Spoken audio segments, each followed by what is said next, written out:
Gracias, Carla, amigos. Muy buenas noches, gracias por estar ahí.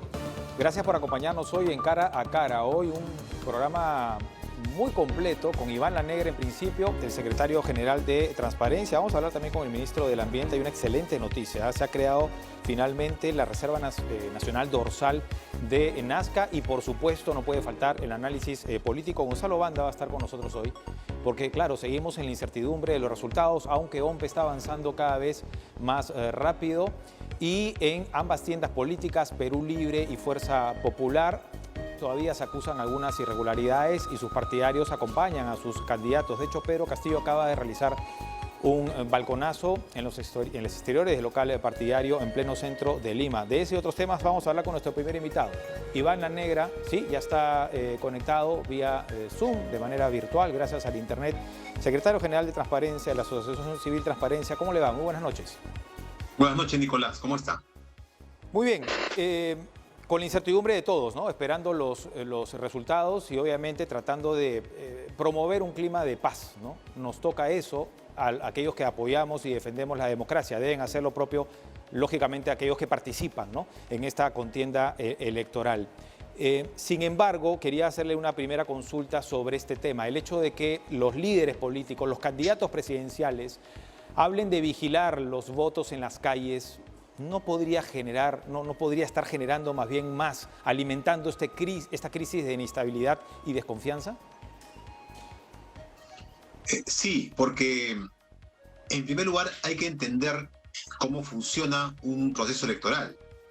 El escrutinio de votos ya acabó, ya acabó. Eso ocurre en las mesas de votación y es de acuerdo con la Ley Orgánica de Elecciones irrevisable. Eso ya ocurrió. Si hubo algún tipo de impugnación de votos, eso ya se hizo en las mesas. Ahora ya no toca eso. Ahora lo que toca es el trabajo que hace la OMPE de contar los votos ya escrutados y que hacen los jurados electorales especiales de revisar las actas con votos impugnados en las mesas y también las actas observadas por problemas materiales que identifica la OMPE. Ahí está la vigilancia. Es decir, hay que sencillamente dejar a las autoridades electorales que sigan cumpliendo con su rol y de esa manera vamos a poder culminar pronto este proceso electoral. Es irresponsable entonces llamar a los partidarios a vigilar incluso hasta en los exteriores de la sede de la OMPE. Eso no tiene ningún sentido, porque la situación que necesitamos ahora crear es una de llamado a serenidad, a la calma, a confiar en las autoridades electorales. Es un sistema electoral que ha sido probado no ahora, sino en múltiples elecciones y que en este caso, en este domingo, ha recibido además afirmaciones muy positivas de parte de los observadores internacionales que han estado aquí en el Perú. Así que confianza en el sistema. Además, entiendo que el presidente del Jurado Nacional de Elecciones ha señalado que, como ya ocurría, van a hacer sesiones inclusive transmitidas en el canal del jurado, ¿no? Entonces, públicas, sí.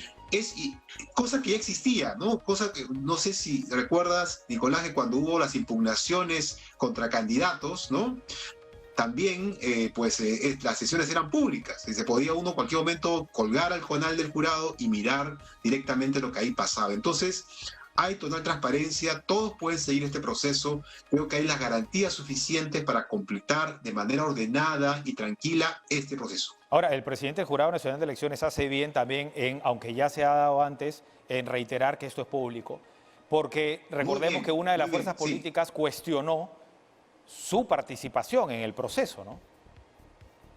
Sí, además bajo fundamentos completamente, débiles, ¿no?, por decirlo menos, ¿no? Entonces, creo que lo que toca aquí más bien es apoyar el trabajo de las autoridades en estos momentos. Ya queda muy poco por contar.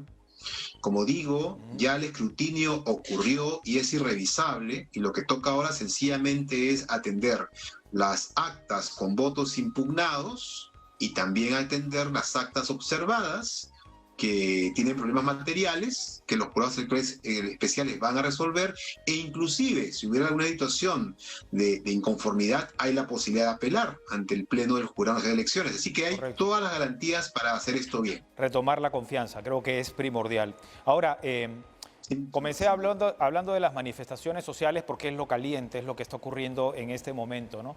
Sin embargo, ya que usted menciona a los veedores internacionales, le pregunto, ¿cuál es la postura de transparencia con respecto a este proceso? ¿Ya tienen una conclusión, digamos? El mismo día domingo emitimos dos informes, uno hacia las 4 de la tarde y otro hacia las 9 de la noche. En estos informes señalamos incidencias, incluso algunas que han sido señaladas en estos últimos días, ¿no? Ya están en ese reporte. Correcto. Y Fuera de incidencias, en términos generales, digamos, ¿cuál es su postura sobre el proceso electoral? ¿Se ha desarrollado de manera limpia, transparente, justa? de forma absolutamente normal, es decir, bajo los estándares que ya hemos logrado en elecciones anteriores, que son estándares altos, porque las elecciones peruanas han sido reconocidas como de las mejores en la región. Es decir, tiene un conjunto de garantías que además se han ido agregando en el tiempo como resultado de los problemas que estuvimos en los años 90, ¿no? Que usted recordará que fue un momento difícil para el sistema electoral. Sí. Se han tomado nota y lecciones de ello y se han recogido en cambios normativos que hacen un sistema mucho más transparente y confiable. Correcto. Ahora, ayer compartíamos la postura de unos organismos veedores, ¿no? No solamente la OEA, sino también algunos observadores, por ejemplo, de España, Europa, Estados Unidos, y ellos decían, el proceso ha sido limpio, pero nos vamos preocupados por el accionar de algunos medios de comunicación, que solamente le han dado espacio a uno de los candidatos a la presidencia de la República, y de hecho también se pronuncia el Consejo de la Prensa Peruana, ¿no? Ya esto también está generando un debate, una discusión sobre la libertad de empresa, pero también contra la libertad de prensa y expresión. ¿Qué opinión le merece esta situación? Dos comentarios. El primero, Transparencia remitió semanas antes de las elecciones una carta al relator especial sobre libertad de expresión de la Comisión Interamericana de Derechos Humanos. Y le indicó en esa comunicación que estábamos muy preocupados por la percepción muy clara de la ciudadanía de que no había un tratamiento igualitario en los medios de comunicación masivo a las dos propuestas que estaban compitiendo en ese momento. Y eso lo hicimos porque, digamos, es importante que haya una revisión no solamente nacional, sino internacional y muy objetiva de esta situación y de las condiciones que genera. Porque lo que está en juego es la libertad de información de la ciudadanía. Porque claro, hay una libertad de expresión que hay que siempre defender. Nosotros no tenemos ninguna duda que es una libertad esencial para cualquier democracia. Pero también se requiere garantizar una libertad de información y pluralismo. La propia ley, ¿no? que regula todo lo que es el trabajo de la televisión y la radio, lo señala. Debe haber un compromiso con una información plural. Y eso es un elemento importantísimo en una democracia. Claro, pero ¿cómo llegamos a ese punto, no? Respetándose supuestamente a las empresas privadas, porque lógicamente aquí en el canal de todos los peruanos, los medios del Estado cumplen, incluso con la franja electoral que hemos visto y muchísimo, y los avisos pagados también en otros medios. Pero lo otro, ¿cómo generamos ese debate y en qué instancias lo podemos llevar a cabo? Desde luego, los propios medios deberían ser un primer lugar donde discutir esto, ¿no? Digamos, deberíamos tener un debate abierto en público sobre estas cuestiones, pero desde luego también hay espacios, ¿no? Donde podemos construir de una manera ordenada esta discusión tan importante, ¿no? Quizá, para empezar, ¿no? Podríamos hacer un llamado, ¿no? a los medios de comunicación, a las instituciones que tienen que ver con la vigilancia de la prensa, a tener una reunión, ¿no? En la cual podamos discutir un balance de las cosas que han ocurrido en esas elecciones y ver qué medidas se pueden adoptar, ¿no? Para que no tengamos problemas similares en el futuro. Correcto. Apelo a su análisis también político. Lee muy bien usted la coyuntura. para preguntarle lo que ha pasado hoy en el Parlamento. De hecho, ya se estaba mencionando que había esta intención de trabajar en una ley, varias en realidad, varios proyectos, UPP y Frente Amplio, para una asamblea constituyente que derive en una nueva constitución. Sabiendo la situación actual, ¿esto es, cree usted, pertinente? Nosotros nos hemos opuesto abiertamente a la posibilidad de una cuarta legislatura, por varias razones. Primero, porque la Constitución establece un procedimiento de reforma que está pensado para dar un tiempo mínimo de discusión a cualquier cambio en un texto tan importante como es la Carta Magna peruana. Es indispensable tener tiempo. Y por eso se piden mecanismos especiales en el texto, incluyendo el hacer una doble legislatura ordinaria. Y además se abre la posibilidad incluso de un referéndum en uno de estos supuestos. Entonces, ¿qué es lo que espera uno? ¿No? Que al menos se garantice ese tiempo máximo, o mínimo, perdón, en este caso, ¿no? De discusión. Y sin embargo, esta figura de dividir una legislatura en dos para tener un espacio legal, formal, de acuerdo con su punto de vista, los congresistas, pero desde el punto de vista de la Constitución, ¿no? Contrario a los principios de la misma, pues permitirles hacer cambios muy rápido a un conjunto de elementos que tienen que ser estudiados a profundidad. Y de otro lado, y acá viene el otro elemento importante, es que esto introduce un antecedente, un precedente muy malo, ¿no? Porque estamos diciendo que esto se puede hacer en el futuro. Y eso es muy, muy peligroso, ¿no? Y más cuando se cambian pues reglas o normas que pueden afectar el comportamiento tanto del próximo gobierno como del próximo Congreso ya electos, ¿no? Entonces esa es una situación realmente poco conveniente. Claro, uno podría pensar que son bombitas, ¿no? Pero también uno de los proyectos interesante, porque lo que busca es cambiar la figura de la cuestión de confianza. Si queremos tranquilidad, que no hemos tenido en este último periodo terrible, ¿no? De vacancias y de disolución del Congreso, creo que también no es al menos transparentar este proceso y generar una discusión que de pronto se pueda votar en dos legislaturas. No sé si el cambio de periodo eso lo quiebra, pero ese punto, digamos, no es bueno discutirlo.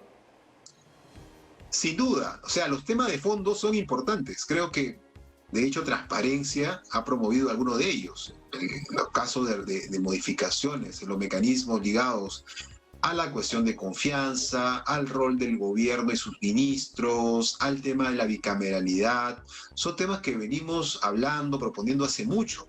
O sea, no tenemos un punto en contra de los temas de fondo.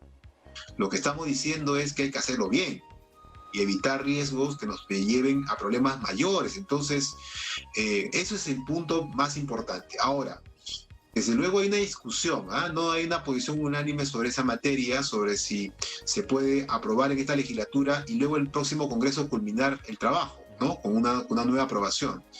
Pero en cualquier caso, me parece que hay un tema de fondo de permitirle, ¿no? al nuevo Congreso, que ya pronto va a recibir sus credenciales, los congresistas, completar esta tarea en esos temas, ¿no? Porque son los que han recibido ya mandato del pueblo peruano, ¿no? Entonces tienen ya una mayor legitimidad para hacer cambios de esta envergadura.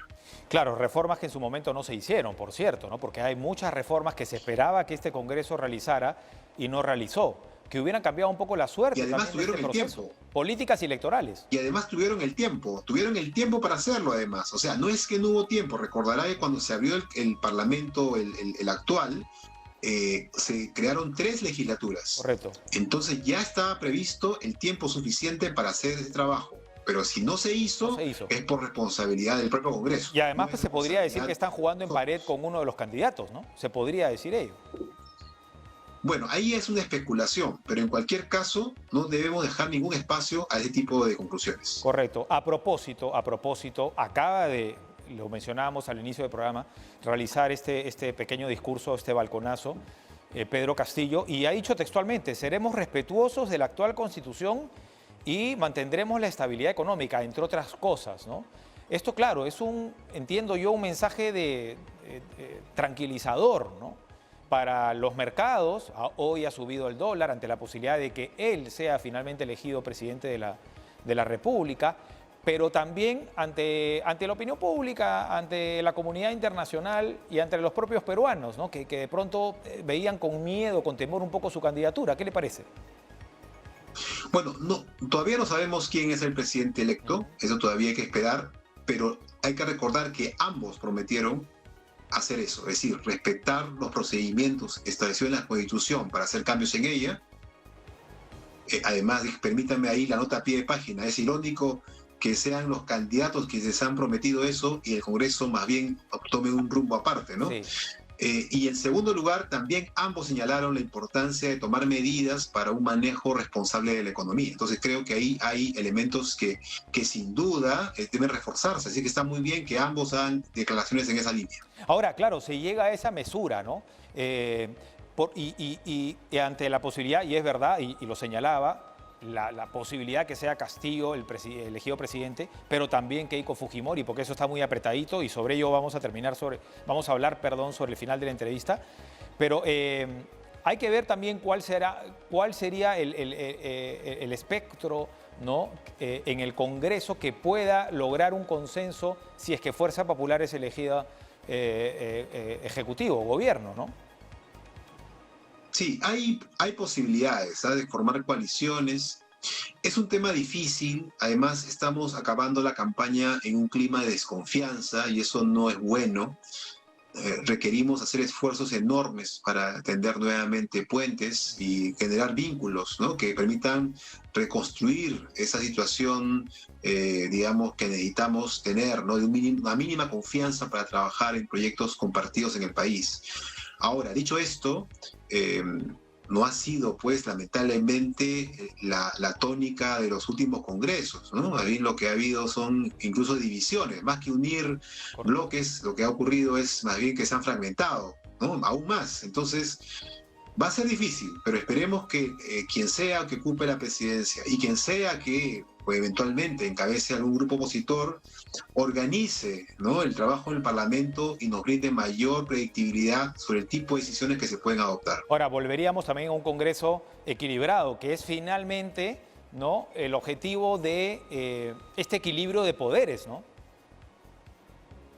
Sí, sin duda, ¿no? Un sistema democrático funciona con el poder separado, ¿no? Es decir, no todos tienen digamos, una cuota absolutamente completa del poder, sino todos tienen una parte solamente de ello, ¿no? Entonces eso les permite establecer contrapesos, establecer mecanismos de vigilancia mutua, establecer además mecanismos, ¿no? que obliguen a todos a colaborar. Y ahí viene la parte que ha estado más débil en el Perú.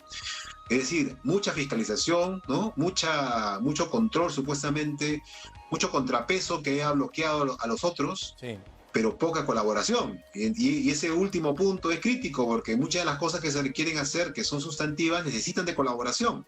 Entonces, ese es el gran déficit que esperemos este Congreso y el próximo gobierno cubra. Agrego, claro, que la oposición sea también constructiva, ¿no? Porque no lo ha sido. Sí, sin duda, sin duda.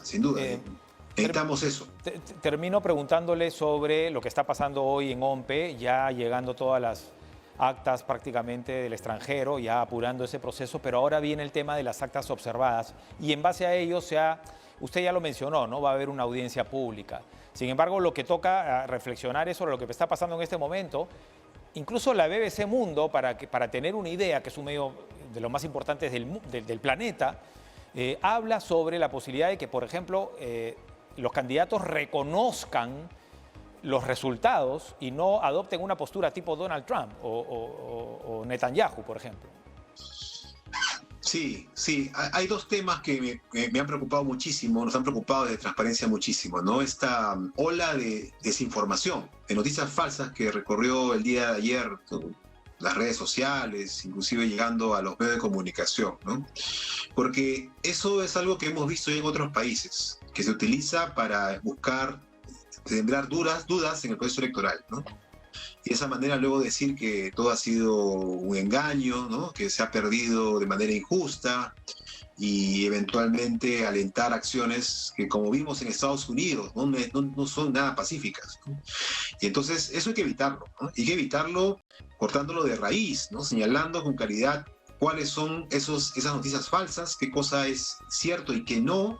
Claro. Creo que ha hecho muy bien ayer tanto la OMP como el Jurado Nacional de Elecciones al salir rápidamente a desmentir, porque no les quedó otra, sino desmentir las afirmaciones que estaban haciendo muchas personas con datos absolutamente falsos o mal leídos, o sea, no entendían qué estaban leyendo siquiera algunos de ellos, ¿no? Entonces, es un tremendo trabajo y hay que seguir en eso, porque se requiere mucha educación ciudadana para evitar que algo así nos ocurra en el futuro. Eso iba a decir y con eso quería terminar. Al menos estamos aprendiendo, ¿no? Estamos adquiriendo conocimientos de cultura electoral, ¿no? Que de pronto antes no teníamos, pese a que la información está ahí, ¿no? A la mano. Muchas gracias, Iván Lanera, muy amable.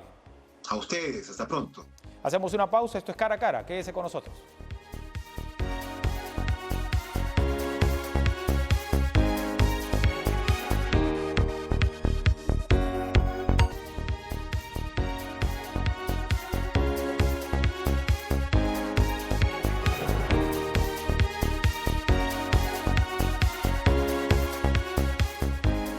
Seguimos aquí en Cara a Cara, gracias por acompañarnos y ahora damos la bienvenida al ministro del Ambiente, Gabriel Quijandría. Ministro, muy buenas noches.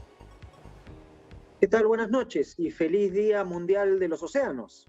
Muchas gracias y además hay que decir, aunque la jorobita se podría señalar, el Día del Ambiente ocurrió hace poco nada más y en este marco se hizo un gran anuncio, ¿no? Porque el Ejecutivo finalmente oficializó la creación de la Reserva Nacional Dorsal de Nazca, que es del tamaño de Arequipa, ¿no? Son más de 60.000 kilómetros y además la primera área protegida 100% marina. Eso es sin duda una excelente noticia, ¿no? Preservar nuestro ecosistema y también aprovechar estos recursos naturales. Sin duda, ¿no? Esta es una noticia importante, como señala usted, en el sentido de que, a ver, este es la primera área protegida 100% marina en el Perú, ¿no? Las anteriores que teníamos, como Paracas o San Fernando, tienen una parte en tierra y una parte en el mar. Esta es la primera que es totalmente en el ámbito marino. Es una reserva grande, de hecho es el área protegida más grande que tenemos en el Perú en este momento. Es más grande que Playa Samiria, tiene más superficie que el Manu, por ejemplo, y está vinculada, como señalaba usted, a la protección de estos ecosistemas especiales que son los montes submarinos de la dorsal de Nazca, ¿no? Que es esta gran cordillera submarina que cruza parte del océano Pacífico que compartimos con Chile. Vamos a compartir, mientras que conversamos, ministro, algunas imágenes que son, la verdad, impresionantes, ¿no? Esto es solamente el inicio, porque hay muchísima investigación que realizar. Sin duda, ¿no? La investigación respecto del mar profundo o de estos ecosistemas de profundidad es una investigación que está, se puede decir, en pañal, ¿no? Y en el Perú particularmente, ¿no? Hay alguna investigación hecha sobre estos montes submarinos, sobre las dinámicas ecosistémicas y las especies que están en esta zona, pero es poco. Lo bueno es que nosotros, con la adquisición que se hizo hace unos años atrás del buque Carrasco, que lo gestiona la Dirección de Hidrografía y Navegación de la Marina, tenemos un potencial grande. O sea, estamos en la punta en este momento, el buque Carrasco está en la punta del desarrollo tecnológico para hacer investigación marina. O sea, nosotros estamos mejor que los países vecinos y lo que tenemos que hacer ahora es aprovechar un espacio como la dorsal de Nazca para hacer estas investigaciones, aprovechando que tenemos el Carrasco y aprovechando que tenemos capacidades científicas importantes en IMARPE, en diferentes entidades de investigación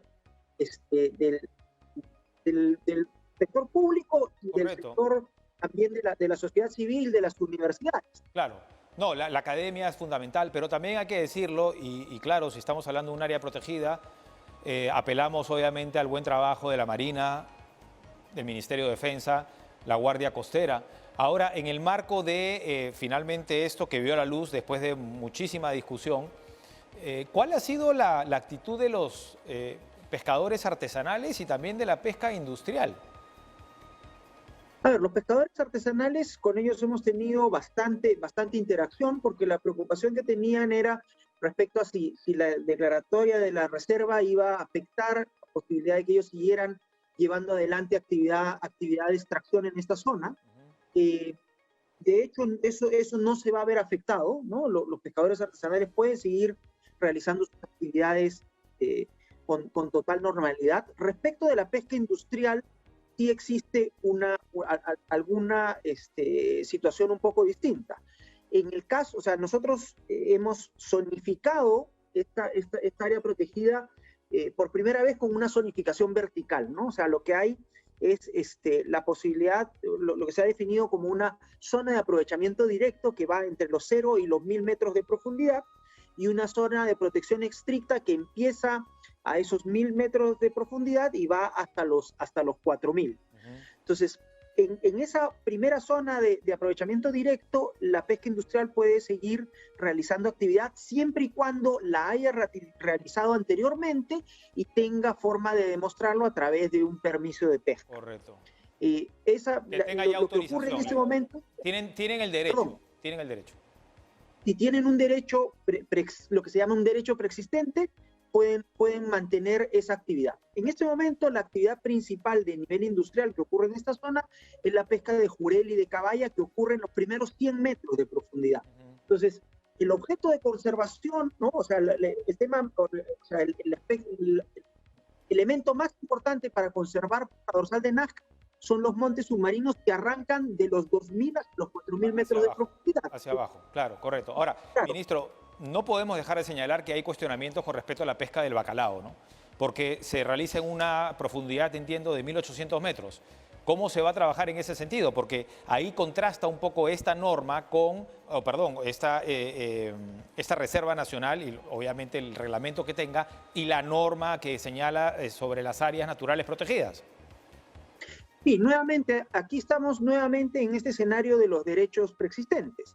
La pesca de bacalao es una pesca que se realiza en esta zona por 6 embarcaciones.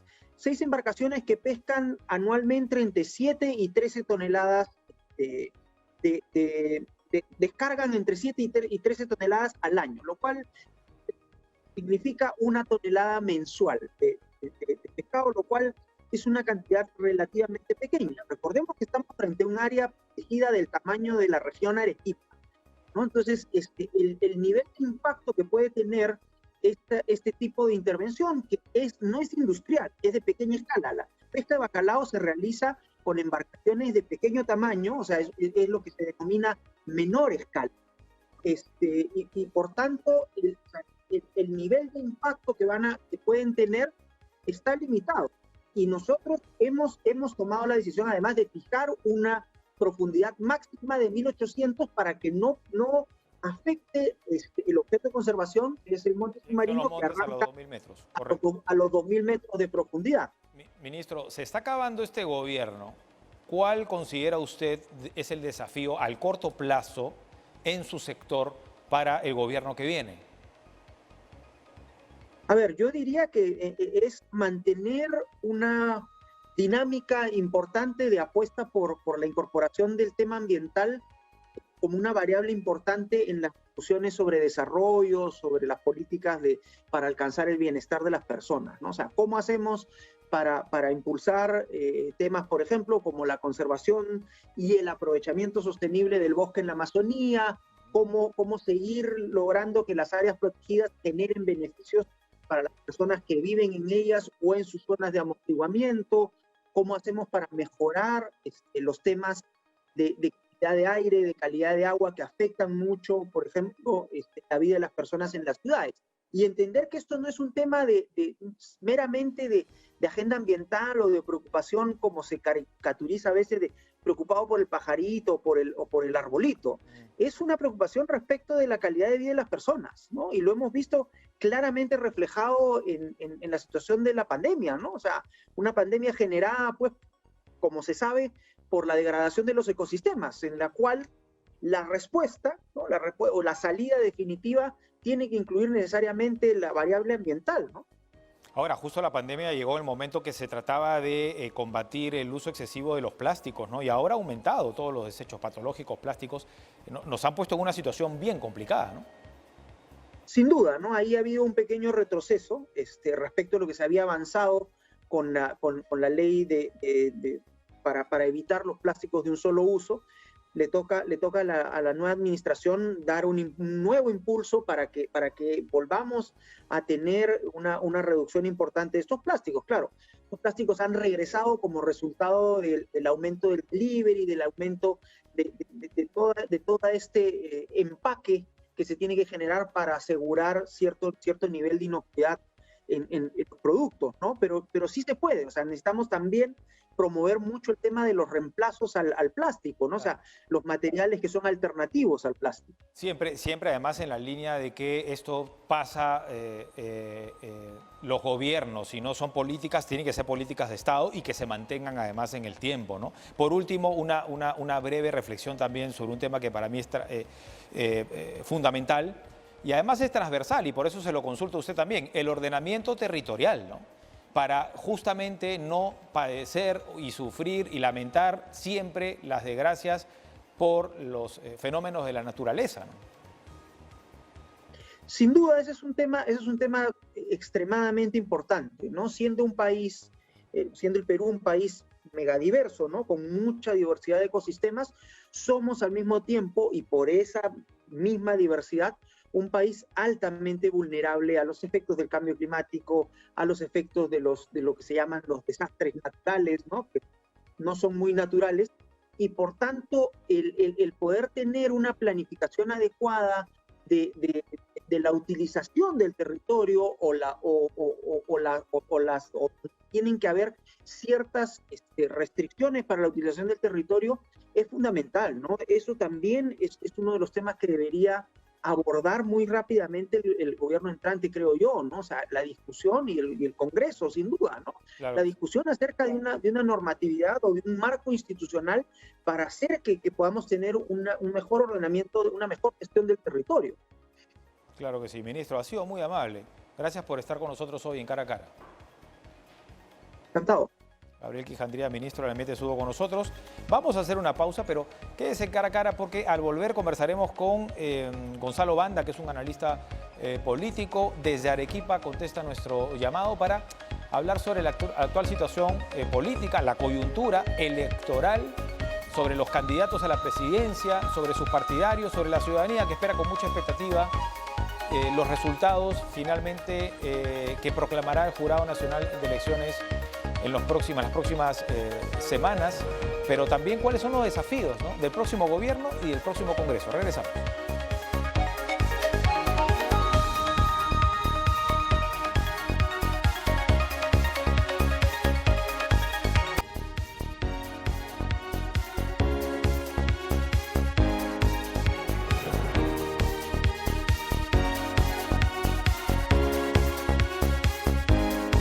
Seguimos en Cara a Cara, ya lo habíamos adelantado. Conversamos ahora con Gonzalo Banda, quien nos atiende, por cierto, desde Arequipa, analista político que nos deja las elecciones del último domingo. Gonzalo, ¿cómo le va? Buenas noches. Hola, Nicolás, ¿cómo estás? Buenas noches. Un poco atendiendo la respuesta, ¿es un país dividido, considera usted, a puertas del Bicentenario, cuando supuestamente, y las campañas de los últimos meses para unir, nos buscaban nuestra unión? Y ahora estamos más divididos que nunca. Sí, ¿no? Es un país que tiene clivajes históricos, ¿no? Pero que la política, especialmente los candidatos a la presidencia, han hecho todo lo posible por dividirlo más, ¿no? En un momento en lo que reclamábamos quizás simplemente un debate un poco más programático, el enfrentamiento de los miedos ha sido más perverso en esta segunda vuelta, ¿no? De tal manera que los hinchas gritan y ya no se entienden, ¿no? Ahora, esto es ¿considera usted, es una actitud que parte necesariamente de los candidatos, por ahí el antisistema o la izquierda, y por otro lado el conservador, o son los mismos electores también los que propician o los que están buscando ese mensaje de un país diferente? O sea, definitivamente también tienen que ver los fanáticos, los que en esta polarización, pero quienes han enconado los discursos desde que empezó la segunda vuelta son los líderes de las candidaturas, ¿no? Claro, el mensaje al inicio de la campaña de Keiko Fujimori es que por el otro lado corrían los comunistas, los que querían destruir el Perú, y por otro lado Castillo decía que por el otro lado corrían los autoritaristas corruptos, ¿no? Entonces, en medio de esos alaridos, pues es un poco difícil ponerse de acuerdo, ¿no? La campaña se volvió la suma de todos los miedos y el peruano escogió a qué miedo quería tenerle más miedo todavía. Por cierto, ataques que nos pueden dejar resentidos como nación, ¿no? Por supuesto, ¿no? Porque cuando tú le dices a otra persona terruco comunista, ¿no? O cuando le dices al otro corrupto. Desmemoriado, claro, inmoral. Bueno, claro, ¿qué tipo de diálogo vas a tener tú con una persona a la que tildas de ese calibre, ¿no? Claro. Por eso yo creo que efectivamente sí ha sido una campaña polarizada, pero hombre, los líderes políticos han hecho todo lo posible por llevarnos más. Han alimentado. Y hay unas cositas más que vamos a analizar en breve sobre ellos. Pero por favor, este mapa, señor director, póngamelo a pantalla completa. Para Gonzalo tratar de interpretarlo, ¿no? Porque claro, son 16 regiones en las que ha ganado Pedro Castillo, ya según prácticamente todos los números, las cifras, en tanto Keiko Fujimori tiene 10 regiones, ¿no? Básicamente ahí vemos, ¿no? La sierra y el sur del país votan por Castillo, Lima, la costa norte, una parte de la selva por Keiko Fujimori. Y claro, acá también ya las redes sociales que aguantan todo y más bien que alimentan estos odios, ¿no? Y estos ataques, hablan pues de Lima y dicen, pero Lima, ¿cómo es posible que Lima finalmente pueda poner en Palacio de Gobierno a Keiko Fujimori? Y bueno, todos los adjetivos que ya hemos escuchado, ¿no? Y claro, eso es parte de la historia del Perú, un Perú centralista y donde tienen una gran cantidad de migrantes. Y esto no ha cambiado y no es culpa solamente de los que están hoy, algunos que son incluso viejos conocidos, sino de prácticamente toda la etapa republicana, ¿no? Sí, hay que entender que incluso en Lima hay muchas Limas y en el Perú de las regiones hay muchas regiones, ¿no? Si bien la costa norte ha votado por Keiko Fujimori, hay que hacer esa precisión. El voto de la costa norte ha sido por Keiko Fujimori, pero cuando uno ve por los distritos que están en las zonas serranas del norte, se han inclinado por Pedro Castillo, ¿no? Entonces, hay esas complejidades. El sur, sí, monolíticamente, ha respaldado a Castillo, al igual que el centro, pero el sur con mayor estridencia, ¿no? Esto es ya una cuestión que no nos debería sorprender, es algo que lo vemos repetido en los últimos procesos electorales y para la opinión pública no debería ser una sorpresa. Lo que debería ser una sorpresa es que cada 5 años, en lugar de ocuparse de las agendas programáticas de estas regiones que están reclamando no solamente una inclusión económica, como a veces se cree, ¿no? Sino también alguna representación política más eficiente. Estas reformas no se llevan a cabo. Entonces, es muy sencillo a veces culpar a los gobernadores regionales, pero eso es pues una parte muy chiquitita del gran problema que es gobernar a todo el Perú, ¿no? Es muy complicado. Ahora, es paradójico porque estas elecciones, en teoría, ¿no? Por lo que vemos en las últimas horas y porque es lo último que llega, lo deciden las zonas rurales del país, lo deciden también los extranjeros. Y uno podría decir, pero bueno, el extranjero se fue del país y dijo chau, y qué implicancia pueda tener o qué deseo pueda tener de cambios en nuestro país. Pero claro, fuera de las remesas, que es un aporte muy importante, por cierto, para nuestra economía, hay que decirlo. Pero las zonas rurales lo que nos están diciendo constantemente es, oye, no cierras estas brechas, ¿hasta cuándo?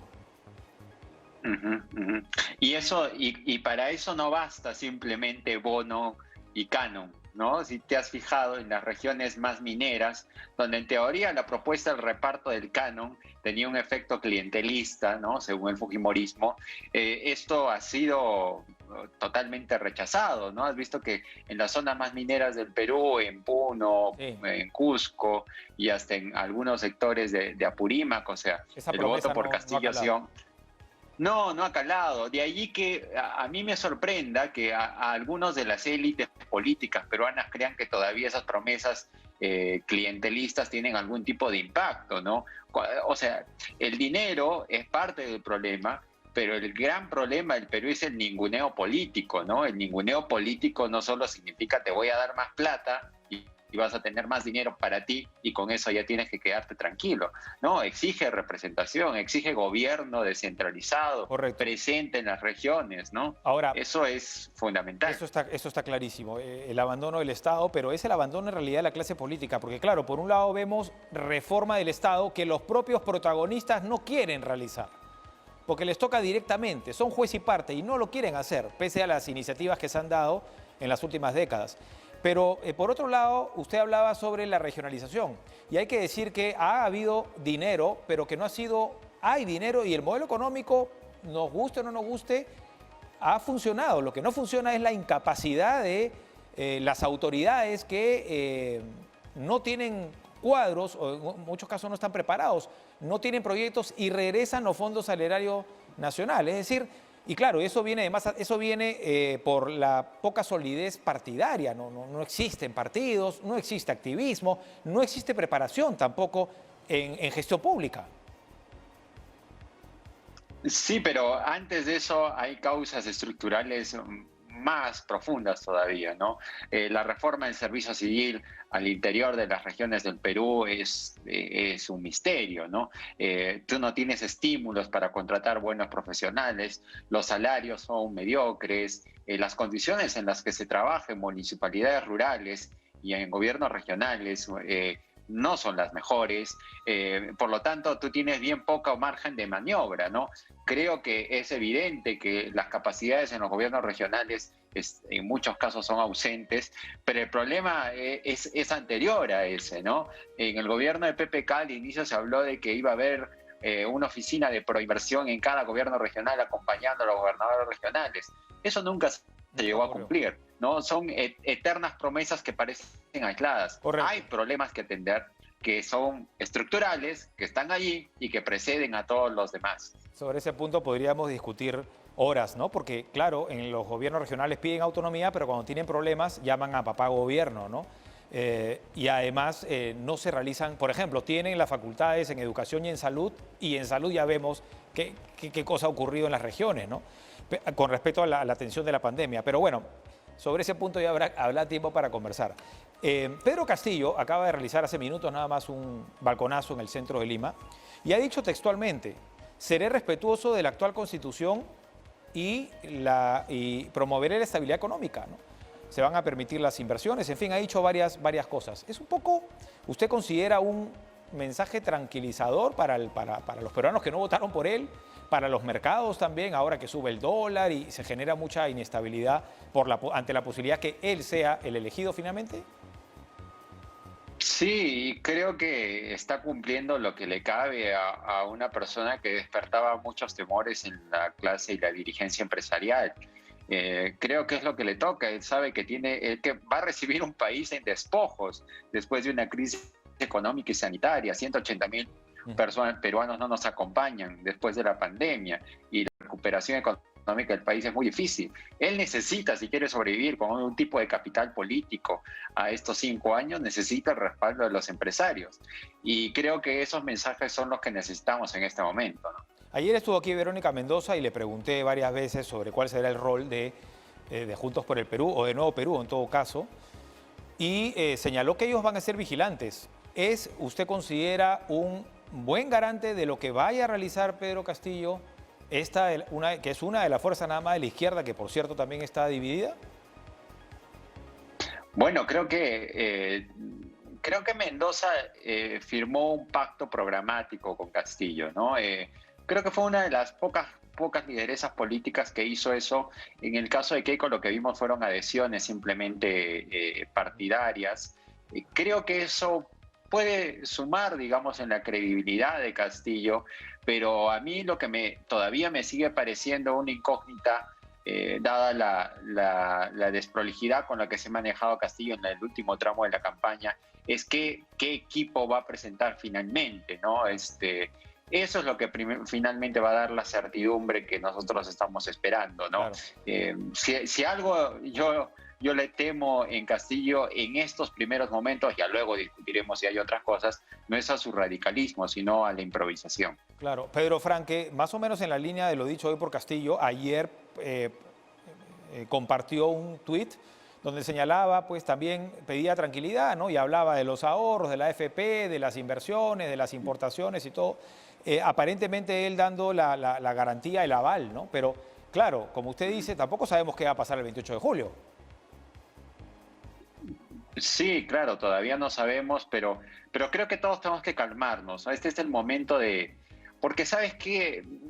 He visto a lo largo de todo el día declaraciones, subidas de todo, de los supuestos garantes democráticos de la candidatura de Keiko Fujimori, un poco exasperados. O sea, creo que el mensaje no es ese, el mensaje es transmitir a la ciudadanía que sea el que fuera el resultado, bueno, la democracia peruana triunfará, se tiene que luchar hasta el último voto, pelear por el voto de los ciudadanos, pero creo que los ánimos en general, tanto los actores políticos, económicos, deben de condescendirse con la realidad que nos toca vivir. O sea, si los candidatos no son capaces de transmitir esa tranquilidad en un momento en donde estamos velando a miles de peruanos, pues ¿cuándo van a hacerse cargo de esto, ¿no? Ya acabó la campaña política, la campaña política ya terminó. Y esta denuncia de fraude sistemático por parte de personeros, ¿no? Cuidando un poco, obviamente, según Fuerza Popular, el gran trabajo de los entes electorales, al menos respetuoso de ¿usted considera que es una amenaza de un futuro que patee en el tablero, digamos, del fujimorismo? Bueno, o sea, lo que he escuchado a lo largo de todo el día es, incluso ayer, ¿no? Algunos voceros ex-fujimoristas diciendo que no descartarían, pues, que las fuerzas del orden pudieran dar un golpe de Estado. Hoy día en la mañana, pues, que hay, pues, pretensiones de alterar la voluntad popular. Ayer una conferencia de prensa diciendo que hay un fraude. Creo que tenemos que calmarnos, sinceramente, porque ese tipo de declaraciones, además que ya lo hemos vivido, Nicolás, esto es un déjà vu del 2016, ¿no? Mira cómo no fue el 2016. Y del 2006, la verdad es que, claro, en diferente magnitud, ¿no? Sí. Pero duele ver mensajes como ya no voy a viajar a Cusco, ¿no? Y creo que, como dice usted, la campaña ha terminado y ya todos somos, peruanos, digamos, ¿no? Ya ni siquiera tenemos que conversar de por quién votaste, ya al final no importa por quién votaste. Sí, y no vas a viajar a Cusco, ¿por qué?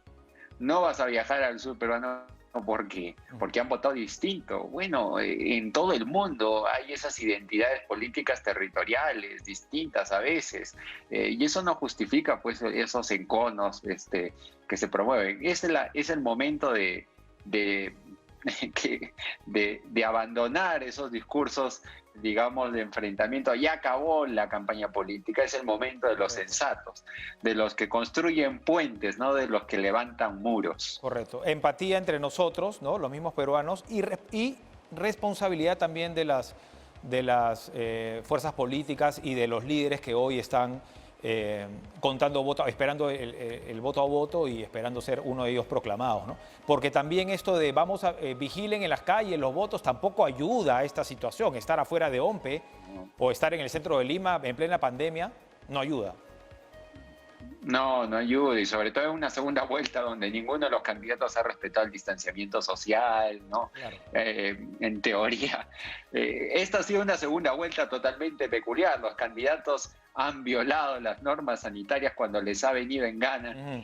Bueno, hemos sido incapaces de contenerlos, Nicolás. Sí, pues es terrible, es una situación sui generis, ¿no? También hay que decirlo. Muchas gracias a Gonzalo Banda, analista político. Gracias, Gonzalo, y sobre todo por atender el llamado desde Arequipa. Volvemos con lo último en Cara a Cara.